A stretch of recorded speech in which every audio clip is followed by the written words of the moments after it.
Nos últimos meses, e de maneira ainda mais evidente na manifestação de hoje em São Paulo, ficou claro que o projeto político dos líderes evangélicos no Brasil não é apenas de influência, é de conquista declarada. Silas Malafaia, principal organizador do ato na Avenida Paulista, deixou transparecer que não se trata apenas de fé ou liberdade religiosa. Seu discurso inflamado mostrou a estratégia de avançar sobre os três poderes da República, uma versão brasileira da chamada teologia do domínio, onde religião e Estado não apenas dialogam, mas se fundem em uma só estrutura de poder. Quando Malafaia ataca o Supremo Tribunal Federal, chama Alexandre de Moraes de criminoso e pede anistia aos golpistas de 8 de janeiro, ele não está fazendo uma defesa espiritual, está proclamando uma ofensiva política. A ideia de que seria a vez dele de enfrentar perseguição revela uma mentalidade de cruzada, um projeto em que fé serve de arma para conquistar instituições democráticas. O domínio do Congresso já é realidade. A bancada evangélica cresce a cada eleição e pauta as discussões legislativas com base em valores religiosos, não em princípios constitucionais. O ato de hoje deixou isso ainda mais nítido. Parlamentares como Sóstenes Cavalcante usaram o microfone para ecoar palavras de ordem contra o STF, mostrando que o legislativo foi transformado em braço político da religião.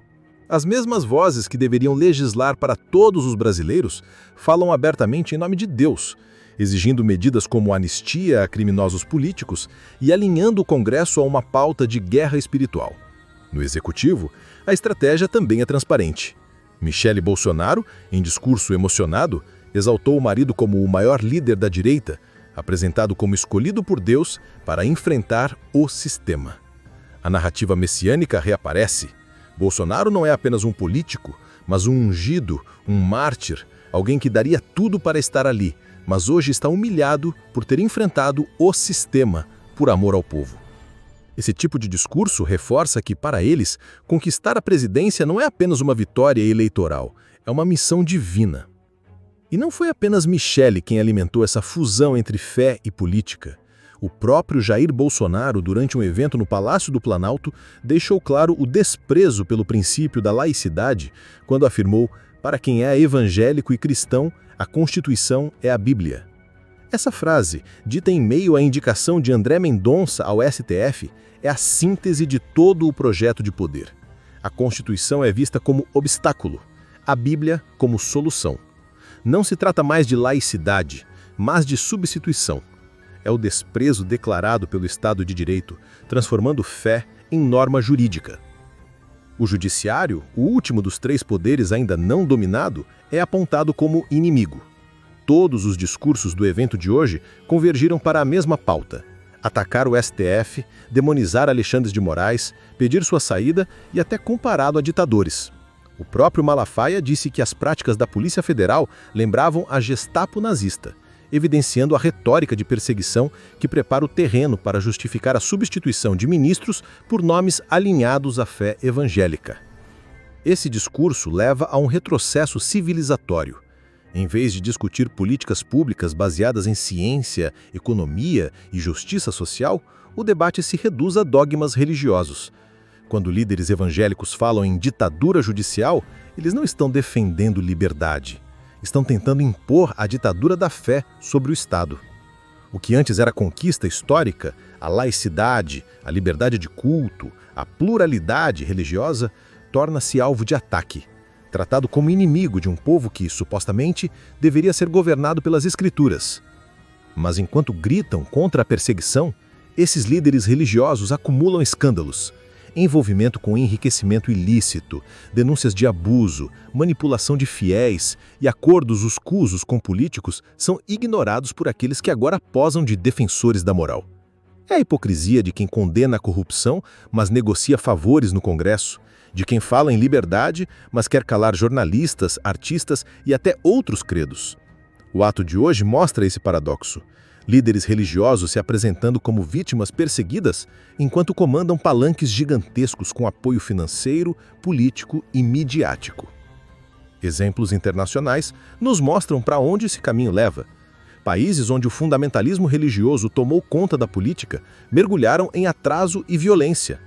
Seja em regimes islâmicos que perseguem mulheres e minorias, Seja em governos cristãos ultraconservadores que censuram arte e ciência, o resultado é sempre o mesmo: liberdade sufocada, diversidade esmagada, direitos humanos negados.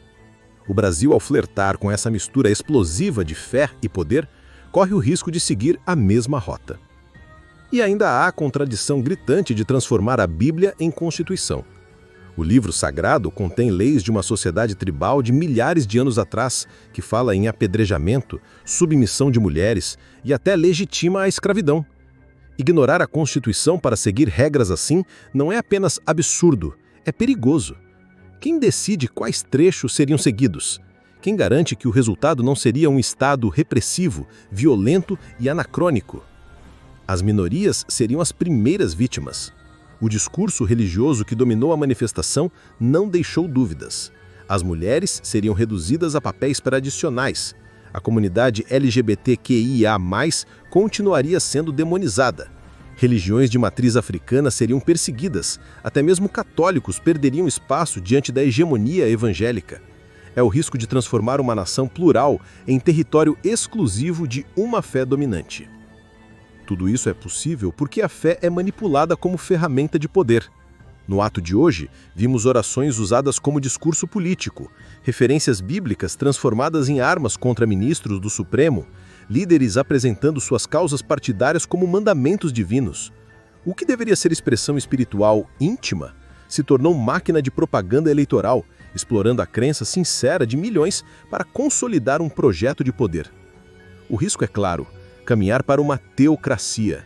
Quando líderes religiosos falam abertamente em conquistar os três poderes, eles não estão escondendo suas intenções.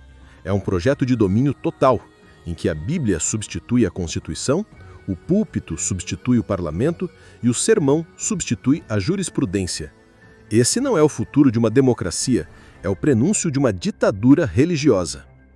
A conclusão é inevitável. A manifestação de hoje não foi apenas um ato político, foi um ensaio de teocracia. Cada fala, cada palavra de ordem, cada oração no microfone serviu para reforçar a ideia de que o Brasil deve ser governado pela religião, não pela lei. Esse projeto, se consolidado, não apenas destrói a democracia, ele inviabiliza o desenvolvimento de uma sociedade justa, plural e livre. O país que coloca a Bíblia acima da Constituição não avança, retrocede séculos.